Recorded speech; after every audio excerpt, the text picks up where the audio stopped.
Un jour, ça sera 0, au plus tard quand il n'y aura plus d'hommes, et il va y avoir un maximum entre les deux. Et la bonne question, c'est quand, comment, à quel niveau, et est-ce que c'est grave docteur ou est-ce que c'est pas grave docteur? D'accord? C'est ça les bonnes questions. Soit dit en passant, cette loi est valable pour tous les minerais. Tous les minerais, il y a un stock de départ qui est donné une fois pour toutes. On ne refait pas en continu du minerai de cuivre, du minerai de plomb, du minerai de zinc ou du minerai de nickel.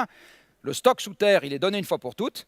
Et donc, il y aura également des courbes en cloche pour les extractions de tous les minerais qui aujourd'hui servent nos activités industrielles. Donc, nous aurons un truc qui va s'appeler le PIC. Voilà, ce n'est pas un truc idéologique fumeux, c'est juste un théorème de maths. Si je regarde le pétrole, voilà d'où nous venons, voilà où nous allons, et nous sommes ici. Donc vous voyez, le maximum mondial, il était peut-être la semaine dernière, il sera peut-être dans 3 ans, et enfin, bon, bref. En gros, on y est. En tout cas, on y est vraiment au sens de déplacer les systèmes de transport, parce que le pétrole, c'est essentiellement les systèmes de transport, l'urbanisme, les organisations industrielles et les métiers qui vont avec, c'est un truc qui prend plus d'une semaine. Donc que le pic soit il y a 5 ans ou qu'il soit dans 10 ans, le problème se pose exactement de la même manière. Exactement de la même manière.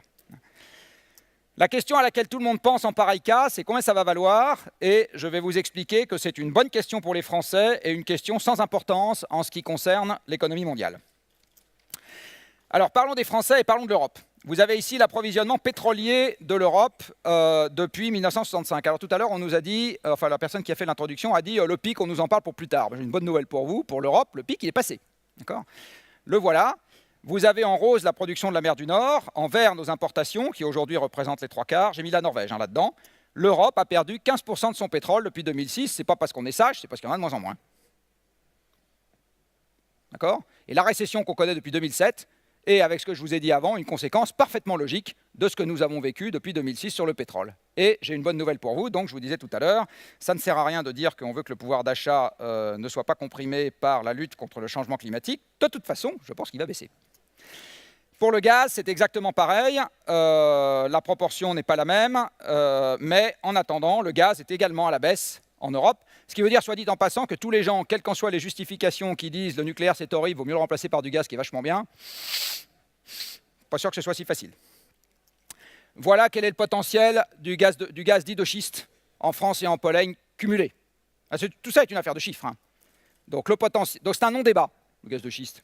Ce n'est pas un débat, c'est un non-débat. Epsilon, ça ne change à peu près rien aux conditions de marché et de volume du gaz en Europe. Et par ailleurs, ça supposerait de faire ça. Personnellement, je pense que la presse s'est focalisée sur 2 sujets qui n'en sont pas. La fracturation, c'est un faux problème. Les poutres de perlimpinpin et le pec-vaisselle qu'on met sous terre, c'est un faux problème. Par contre, ça, c'est un vrai problème. Hein, le vrai problème des gaz non conventionnels, c'est l'occupation en surface. La France, ce n'est pas les États-Unis, on n'est pas un pays désert. Hein. Par ailleurs, il y a des tas d'autres trucs, je n'ai malheureusement pas le temps d'y venir, sur le droit minier, sur les conditions économiques, etc. Moi, je suis un très grand sceptique des gaz de schiste, au sens où je pense que ce n'est pas le sujet.